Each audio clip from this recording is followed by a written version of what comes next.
Today we're going to review how to set up print margins, email a workbook, and save it as a PDF. Please support this channel by giving us a thumbs up, click the subscribe button, and turn on alerts for more videos like this one. Okay, so the first thing we want to do is we want to set print areas. So we're going to go over here to page layout, highlight the area, and then we click on right here, print area, and set print area.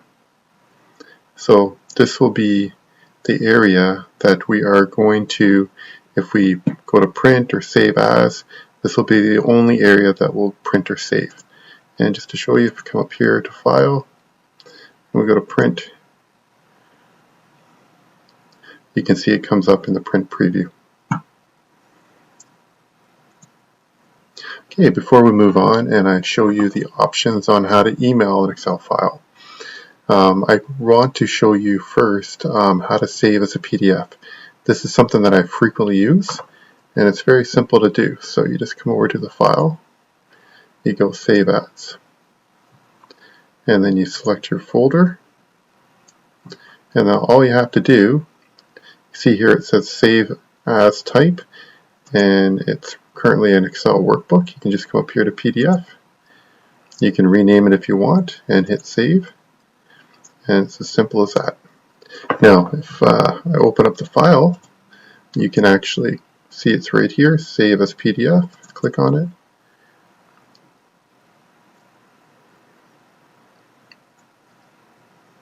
And you can see that it saved the file, and it only showed the area that we selected as and we set as our print area.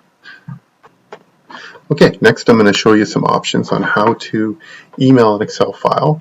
The first option is actually going to be right in Excel. You can email your Excel file that you're working on directly while you're continuing to work on the file without leaving Excel. So there's a couple of options here on how to do that. Number one, we can go to File, we can go Share, Email, and here we can actually send it as an attachment. We could also send it as a PDF, as an XPS, or even an internet fax. So I'm just going to select here as an attachment. And you can see my email opened up. I can type in who I want to send it to, change the subject, but I'm not able to edit this document or even the title of the Excel file once I've opened this page up.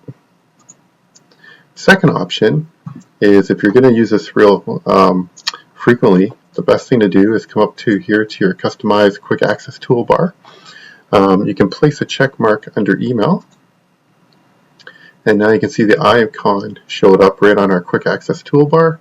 We can click on that now, and the same page came up, and you can go ahead, like I said, same options. You can edit the subject, you can select who you want to send it to, but you cannot edit the file as soon as you open this up. Okay, the other way to do it is to actually go right into your email program like Outlook and start a new email. So I've done that here, and from here you can actually attach it as a file, and the most recent items will appear here, and you can see my files right here, or you can browse the PC, go into the folder that you're looking for, and then double click on the file, and it'll come up as the attachment. Just going to remove it now, and then the second way to do it is to just go into your folder, right click on the file, hit copy, go to the body of your email, right click and go paste, and again now it's been set up as an attachment inside your email. Thank you so much for watching this video. Please support this channel by giving this video a thumbs up and hit the subscribe button for more videos like this one. If you click this link right here, you're going to watch a video on how to create a macro to set up a quick access button to protect and unprotect your workbooks. Have a great day.